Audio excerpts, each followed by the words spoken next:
Hari ini kita akan khusus membahas tentang tekanan hidup lewat perasaan. Banyak tekanan ya, banyak tekanan dalam hidup. Salah satu kenapa ada orang Kristen yang hidup tidak bahagia, tidak senang, itu karena dia memiliki tekanan dalam hidup. Dia tertekan.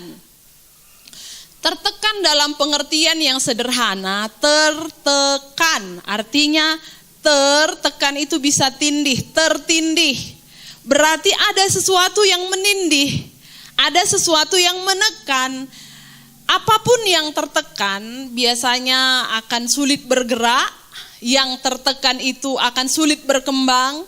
Tanam-tanaman juga begitu ya, kalau ada batu yang menghimpitnya, sulit untuk berkembang, sulit untuk bertumbuh.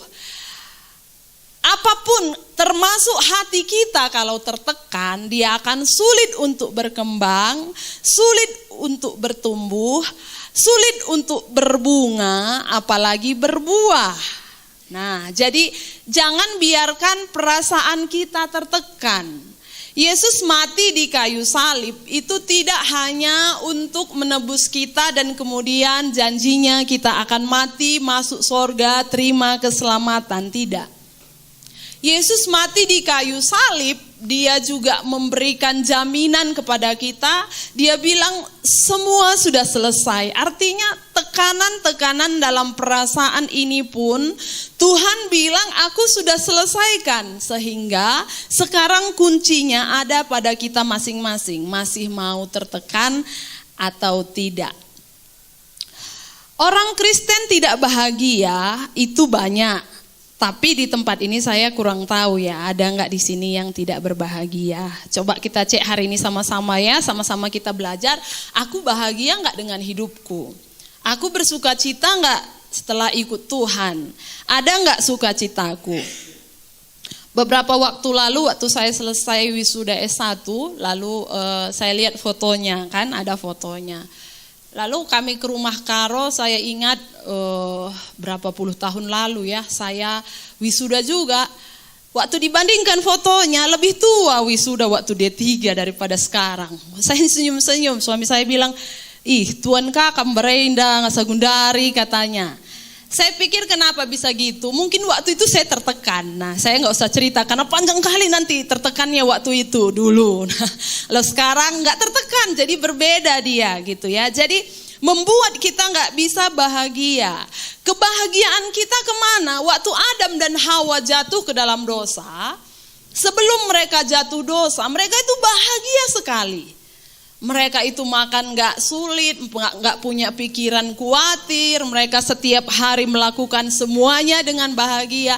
Tapi satu kali setelah mereka makan buah pohon yang dilarang oleh Tuhan, jatuhlah mereka ke dalam dosa.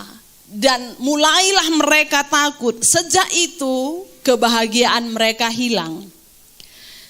Dan sejak itu semua manusia pun telah jatuh ke dalam dosa dan kehilangan kemuliaan Allah. Sama, anak lahir yang belum bisa berbohong pun sudah berdosa.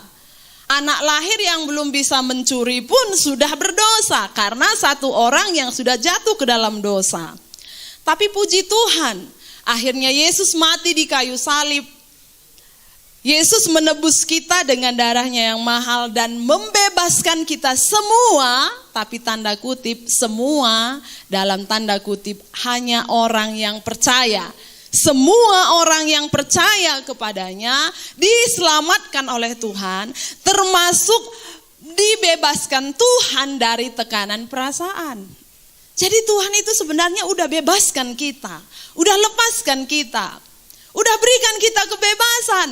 Tapi yang sering sekali menjadi masalah adalah kita sendiri yang menekan diri kita sendiri sehingga kita tidak bahagia. Coba lihat kanan kiri dulu ya. Udah? Semua berbahagia, amin? Ya, kalau ada nanti 1-2 kita sama-sama bertobat ya. Kita masuk ke poin berikutnya. Tekanan perasaan ada beberapa. Yang pertama, tekanan perasaan yang sering sekali ada dalam orang Kristen. Tekanan perasaan, lanjut ya Bang. Yang pertama, tekanan perasaan yaitu satu, merasa sendiri ya. Yang diawali takut tersisih, takut tertolak, dan takut dikucilkan. Contohnya begini, satu kali dia pernah mau masuk sekolah favorit dan ditolak. Mungkin ada pernah di sini ya, daftar di SMA negeri nggak dapat, daftar dulu SMP negeri pun nggak dapat. Jadi tamat SMA itu tertekan rasanya mau masuk perguruan tinggi negeri. Kenapa? Karena di sini nggak bebas. Ada sesuatu yang mengikat di sini, tertolak. Udah merasa udahlah, dulu aku coba nggak lulus, dan itu menekan dia. Dia nggak lepas di sini, di area yang ini dia terikat. Karena pengalaman menyakitkan waktu pernah ditolak di satu sekolah favorit dulu yang pernah dia coba. Terus apalagi pernah ditolak di satu tempat bekerja. Dia lamar sini, gak terima. Ikut PNS, gak lulus. Dia coba lagi ke sini, gak bisa penuh. Dia masuk ke restoran ini gak terima pegawai. Dan sejak itu dia tertolak. Sehingga tanpa dia sadar, itu menjadi sebuah tekanan dalam hidupnya. Mau kerja, kalau udah mau dibicarakan mau kerja, rasanya ada sesuatu yang mengganjal. Apa itu ini? Dia itu merasa sendiri, dia tertolak, dia merasa dirinya gak mampu, dan itu menjadi sebuah tekanan. Lalu ada orang yang lama udah gak mau menikah. Menikahlah. Menikahlah, enggak, udah lebih enak sendiri. Bisa jadi ini dulu pernah disuka sama satu cewek itu enggak mau. Karena cewek itu udah ada impalnya, enggak mau. Atau dia pernah suka sama seorang cowok dan cowok itu enggak mau. Karena cowok itu juga udah mau menikah. Sejak itu dia merasa dirinya tidak berharga.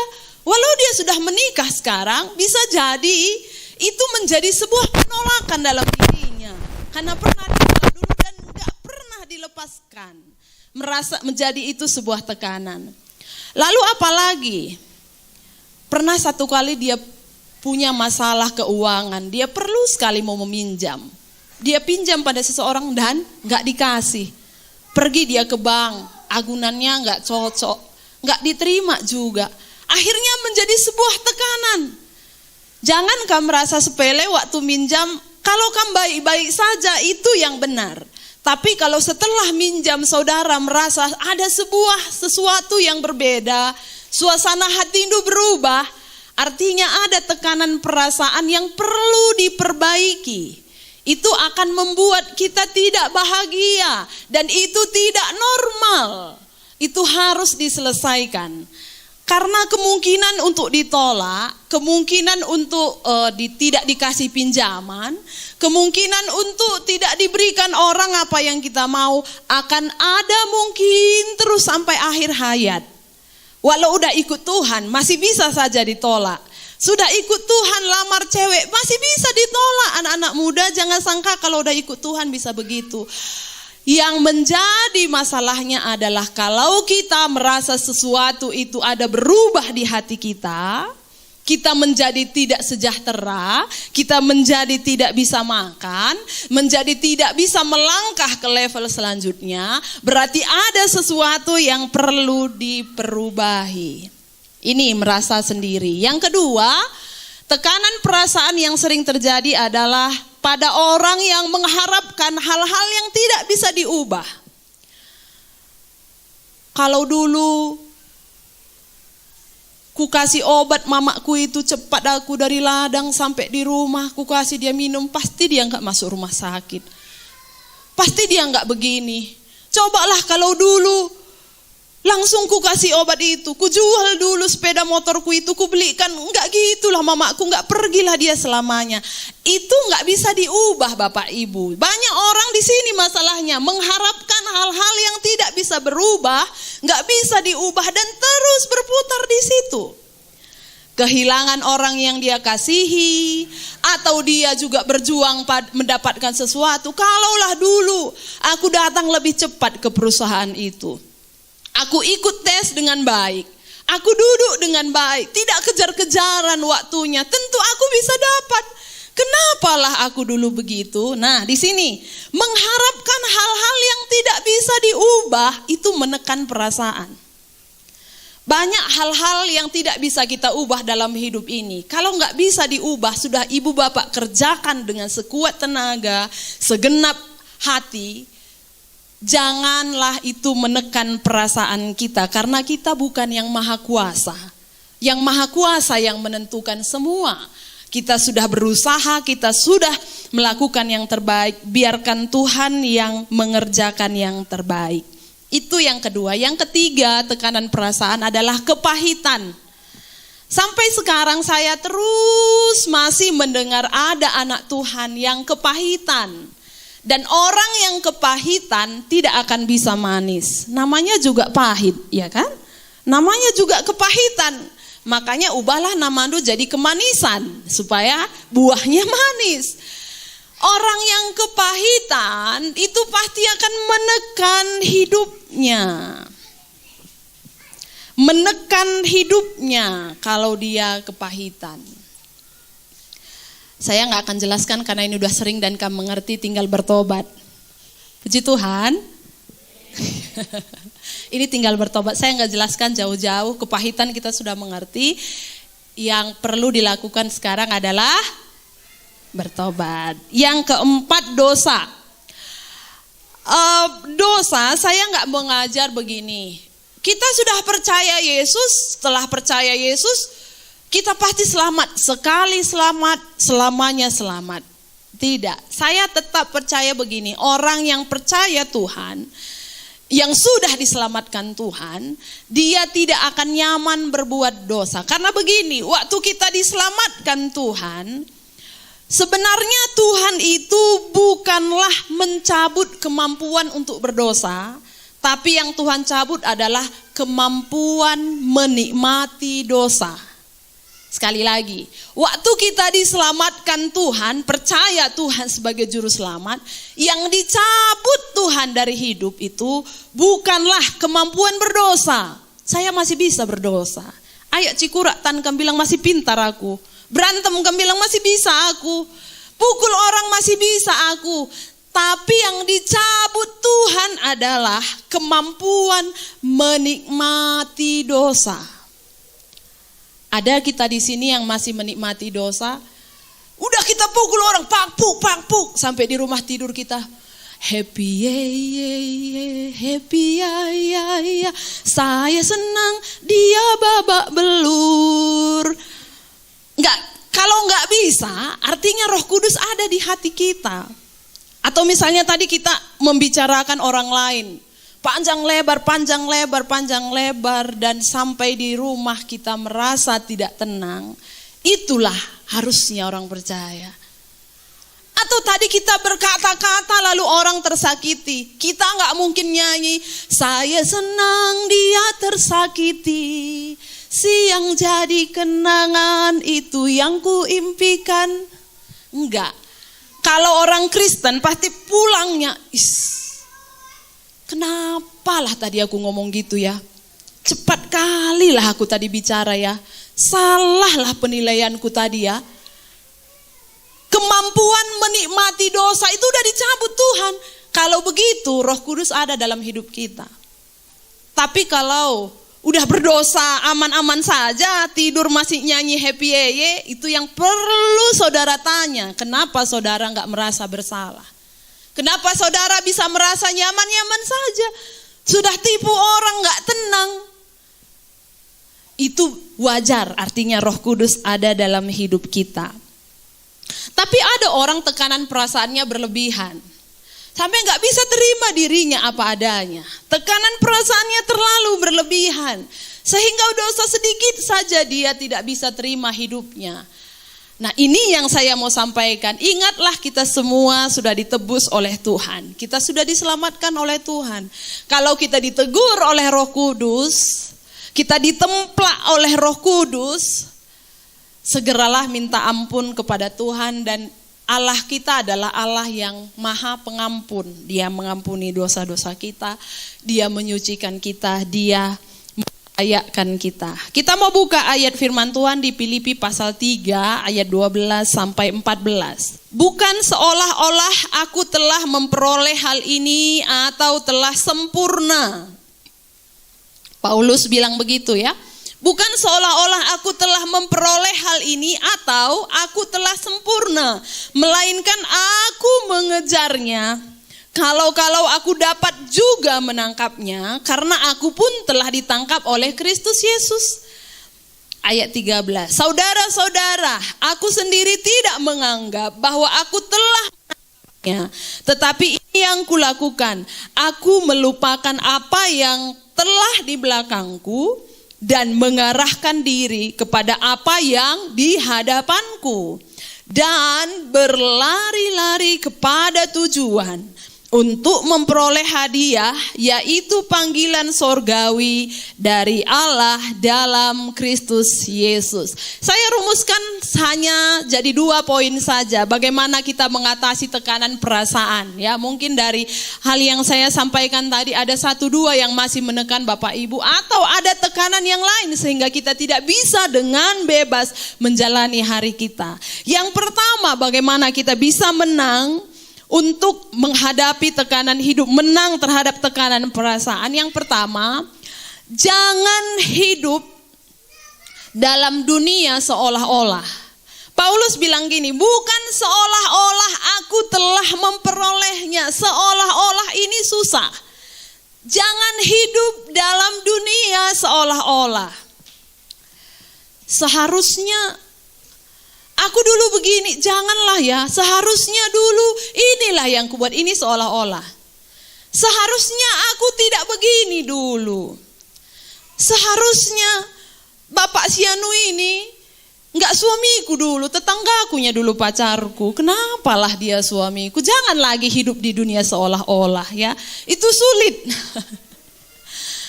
Jangan kamu ketawa, banyak juga gitu. Enggak, dianya dulu pacarku katanya, tapi dia sekarang suamiku. Jangan lagi hidup di dunia seolah-olah, hiduplah di dunia yang sekarang. Kalau dulu ku sekolahkan anakku ini tidak hanya sampai SMA, S1, S2. Entah enggak gininya dia hidupnya sekarang. Jangan hidup di dunia seolah-olah. Itu membuat kita berat dan itu tidak bisa diubah. Hiduplah dalam dunia yang sekarang.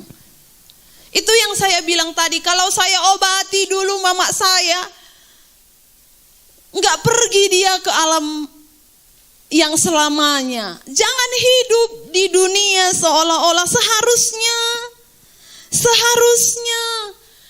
kalau saya dulu tidak masuk STM, SMA saya dulu.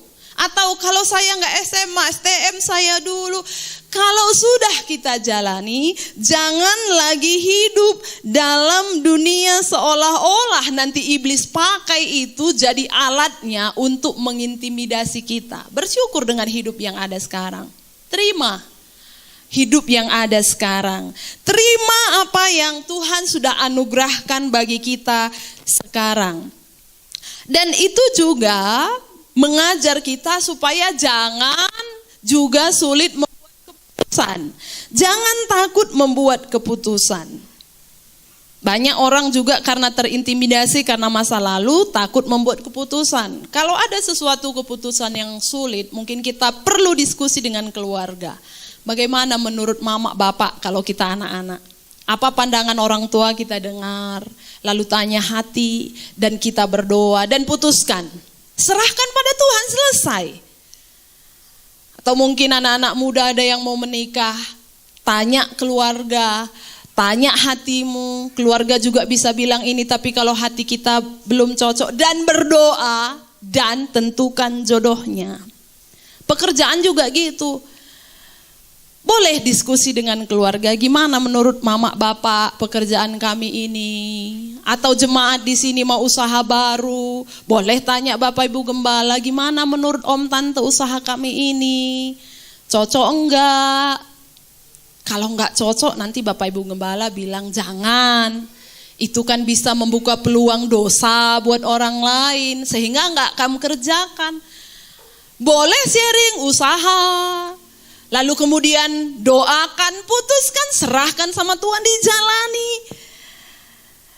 Ada dua tipe orang yang sulit di sini. Saya renungkan untuk hidup di dunia seolah-olah ini. Ada dua saja, hanya dua orang yang sulit hidup di sini. Pertama, ada tipe orang yang perfeksionis. Nah, perfeksionis itu adalah orang yang tipenya semua mau sempurna.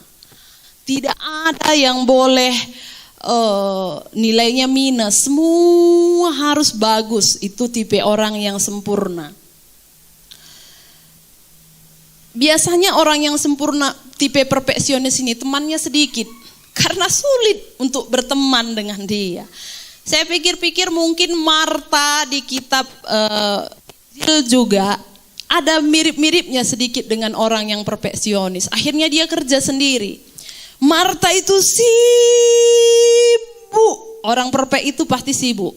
Sibuk karena kalau dia nyapu, semua sudut-sudut ini pun harus bersih. Semua itu dibongkari, semua itu disapui, semua itu orang perfect. Kalau dia lipat kain, semua sudut-sudutnya pun rapi. Kalau dia buat kue itu ribet luar biasa. Harus mulus, kue ulang tahun ini bunganya harus sesuai. Titik-titiknya harus sama. Dan kalau gitu akan sulit orang kerja sama dengan dia. Orang perfeksionis. Kalau kamu orang yang perfeksionis di sini, atau kalau kamu ada suami Hindu perfeksionis, istri Hindu perfeksionis, atau anak kita pun bisa perfeksionis. Atau orang tua kita perfeksionis, sabarlah kita, hanya itu kuncinya, sabarlah. Tapi kalau kami yang perfeksionis, saya bilang bertobatlah. Kalau enggak cepat nanti tua istri Hindu, atau suami Hindu cepat tua, atau anak Hindu nanti lebih tua dari kamu. Karena ingin memenuhi semua apa yang kamu tuntut, harus gini, harus gini, harus gini. Itu sulit. Nah itu perfeksionis itu seolah-olah itu dia akan tetap berkutat di situ. Sulit, bukan nggak bisa, sulit karena dia akan selalu ini harus begini, ini harus begini. Ada tipe orang kedua yang sulit keluar dari masalah ini. Tipe orang yang keras kepala. Oke, jangan pegang kepala Anda ya, semua masih keras, pasti itu masih keras. Orang keras kepala dia akan selalu bilang begini, udah dinasihati pun jangan begini, jangan begini. Iya, tapi gitu. Nah, kalau kamu sering gitu udah dijelaskan pun iya tapi kalau itu tuh orang keras kepala itu sulit keluar dari sini. Janganlah keras kepala ya, bertobatlah. Kalau dikasih tahu jangan selalu pakai tapi. Kelihatannya udah baik. Iya, hati kita udah tenang. Oh, bertobat ini. Tapi keluar lagi tapi itu jangan lagi ya. Ini orang yang sulit di sini. Jadi satu perfeksionis, kalau ada di sini bertobat mohon. Yang kedua keras kepala juga bertobat. Ya coba kasih tahu kanan kiri Hindu bertobatlah. Jangan hidup dalam dunia seolah-olah ya. Yang kedua, bagaimana caranya supaya menang atas tekanan perasaan itu? Jangan salah arah pandang. Jangan salah arah pandang. Arahkanlah pandang kita pada Yesus, jangan pada manusia. Kita masih ingat semua cerita tentang istri Lot. Waktu itu Tuhan bilang sama keluarga Lot, tinggalkanlah Sodom dan Gomora, pergilah ke tempat yang aku bilang supaya kamu selamat. Lalu waktu mereka berjalan, Tuhan kasih satu peraturan lagi, jangan toleh ke belakang. Itu ya Tuhan bilang. Keluarga Lot dan anak-anaknya jalan sedemikian rupa, fokus ke depan, gak lihat ke belakang. Tapi sayang, istrinya menoleh ke belakang dan jadi tiang garam. Menoleh ke belakang jadi tiang garam. Menoleh ke belakang membuat dia tertinggal. Menoleh ke belakang dia jadi masa lalu. Menoleh ke belakang membuat orang lain sudah sampai tujuan dia masih di tempat. Bapak Ibu menoleh ke belakang, menoleh orang lain, pandang kiri kanan, membuat kita tertinggal dari orang lain. Ada satu lagu ini yang lagu lama, coba. Pandang terus padanya, jangan menoleh, jalan terus. Jangan pandang salah orang lain, pandang saja Yesus. Yesus. Tahu kam lagunya? Enggak ya, berarti kam belum tua kayak aku. Ini lagu zaman dulu. Ini zaman dulu, jadi kalau ada yang tahu udah tua itu ya.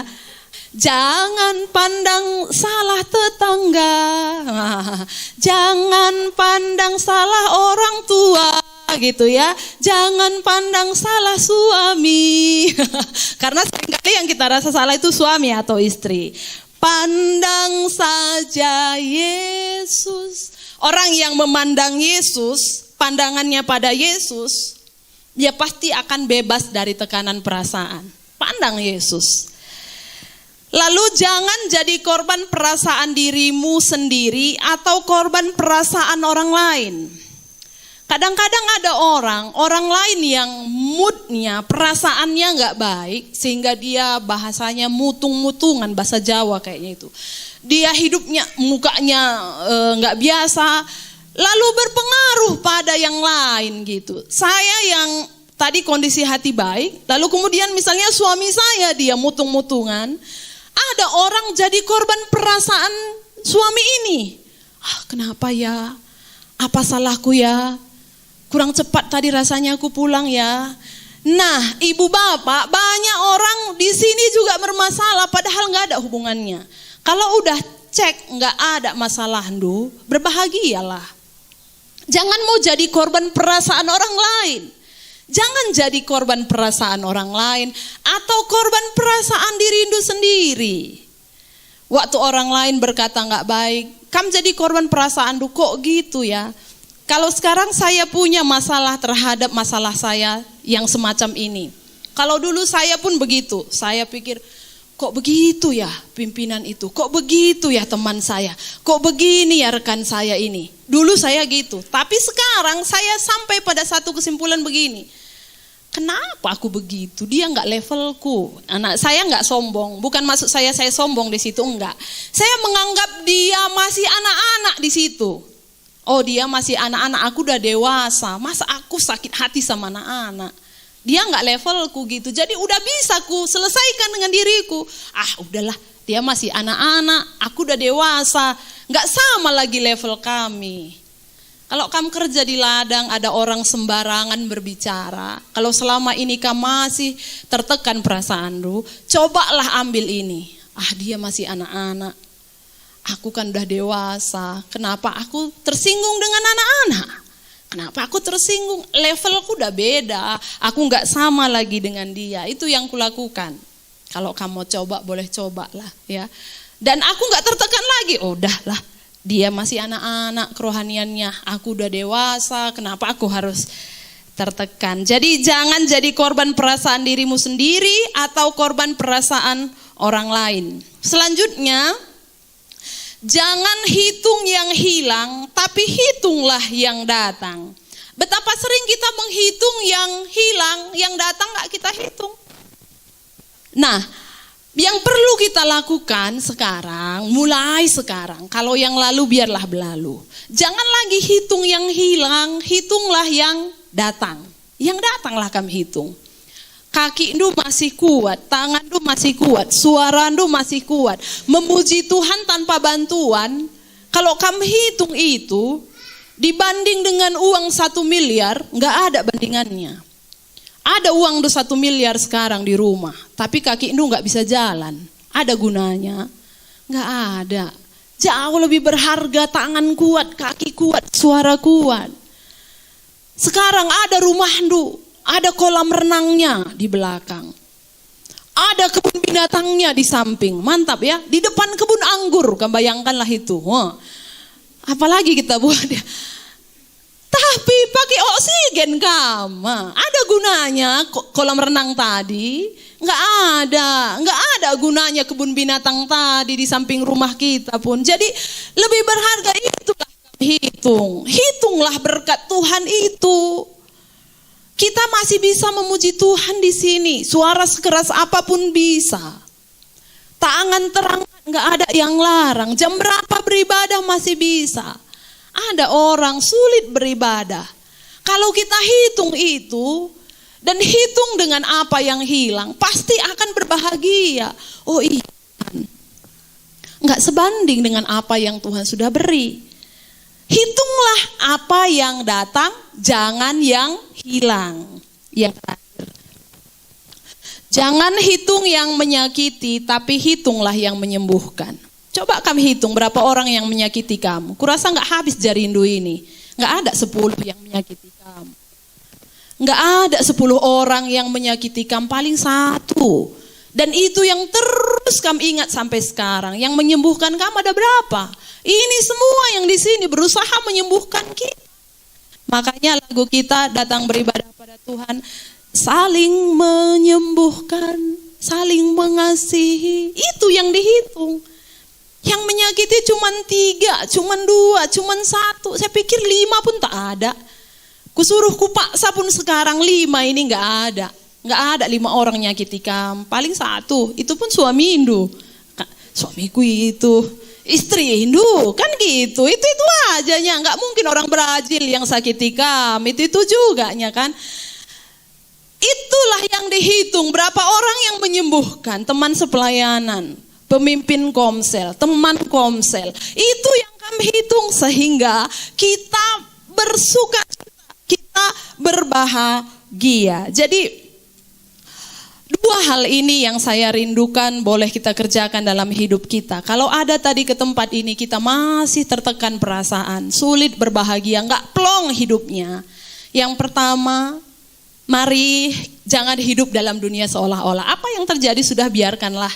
Ini yang Tuhan izinkan terjadi dalam hidupku, ini Tuhan beri, ini anugerah. Yang kedua, arahkan pandang kita kepada Tuhan. Jangan pandang salah orang lain, jangan menoleh ke kiri dan ke kanan, pandang saja pada Yesus.